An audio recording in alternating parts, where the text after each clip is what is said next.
আচ্ছা, তোমরা কি জানো সভ্যতার আদিম যুগ থেকে মানুষ পরাধীনতার অন্ধকারে ডুবেছিল। তখন প্রকৃতি যেন দানবরূপী হয়ে মানুষকে শোষণ করত। তারপর বিবর্তন হয়েছে, মানুষের জীবন যাত্রা উন্নতিও হয়েছে, কিন্তু পরাধীনতার অন্ধকার কাটেনি। সময় স্রোতের গতিতে চলতে চলতে মানুষের জীবন যাত্রা, চলন ধরন সব কিছুর পরিবর্তন হয়েছে। মানুষ প্রযুক্তির শিখর থেকে চরম শিখরে পৌঁছে গেছে ঠিকই, কিন্তু সেই পরাধীনতার আঁচড় আষ্টে পিষ্টে মানুষকে জর্জরিত করে রেখেছে। নমস্কার, আমি সোনালী সাহানন্দী।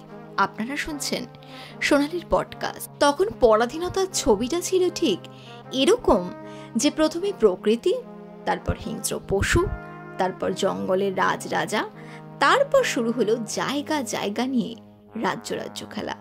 সেই যে খেলা শুরু হলো, তারপর কত দিন, কত রাত, কতগুলো বছর, কয়েক দশক, হাজার হাজার রাজত্বকাল ইতিহাসের পাতায় স্বর্ণাক্ষরে রয়ে গেল। কিন্তু পরিস্থিতি একই থাকলেও শুধু ছবিটা যেন খানিকটা বদলেছে। ওই ধরে নিন, ব্ল্যাক অ্যান্ড হোয়াইট থেকে রঙিন হয়েছে। কাজের মধ্যে কাজ হলো শুধু কিছু শাসনকর্তা আর শাসক জাতির কথা ইতিহাসের পাতায় স্বর্ণাক্ষরে রয়ে গেছে। এবার এই কথাগুলো শুনে কি মনে হচ্ছে বলুন তো? মনের মধ্যে কি একবারও প্রশ্ন জাগছে না যে হাজার হাজার বছর ধরে মানুষ শোষিত হতে পারে, পরাধীনতার ছায়ায় বাঁচতে পারে? এক্ষেত্রে কি মনে হয় না শাসক কর্তাদের দোষ ছিল, নাকি যারা শোষিত হচ্ছিল তাদের দোষ ছিল? সাধারণ মানুষদের মধ্যে এই ধরনের প্রশ্ন কি আগে কখনো আসেনি?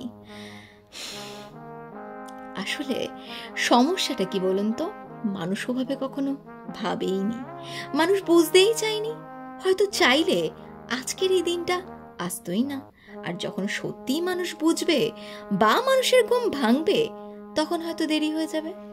সত্যি করে বুকে হাত রেখে বলুন তো, আজকের দিনে দাঁড়িয়ে কি মনে হয় আমরা কি সত্যিই স্বাধীন? 200 বছর ব্রিটিশদের শাসনকালের পর আমরা এখন স্বাধীন ভারতের নাগরিক হয়েছি, এই কথাটা আমরা মনে রেখেছি। কিন্তু তার থেকে যে শিক্ষাটা আমরা পেয়েছি, সেটা কি এই পরাধীনতা কাটাতে যথেষ্ট নয় কি? আমার তো মনে হয় শুধু যথেষ্টই নয়, অনেকটা এক্সট্রিম। যে রাজ্যের মানুষের ন্যূনতম চাহিদা শিক্ষা, স্বাস্থ্য পথে বসে, সুবিচারের আশায় মানুষ হাহাকার করে, সে রাজ্যের মানুষেরা কি বলবেন? আমরা সত্যিই স্বাধীন, পরাধীনতার অন্ধকার একেবারেই নেই। যদি তাই না হয়, তাহলে তিলোত্তমা এতদিনে তারিখ নয় বিচার পেত, মন্ত্রীরা জেলে যেত না, আর শিক্ষকরা পথেও বসতো না। এই এত কিছুর পরও মানুষ সামান্য কিছু টাকার লোভে এই পরাধীনতার অন্ধকারে ক্রমাগত হারিয়ে যেতে চায়। আসলে ভাতা পেয়ে যাওয়া মানুষেরা স্বাধীনতার সংজ্ঞা কিভাবে বুঝবে?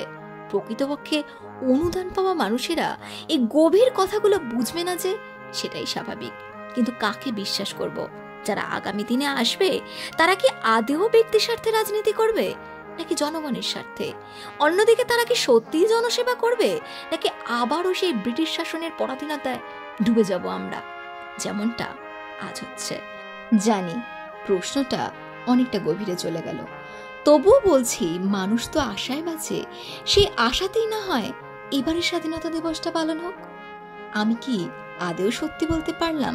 তবে মিথ্যে সত্যি যাই হোক, আমায় কিন্তু কমেন্ট করে জানাতে একদম ভুলবেন না।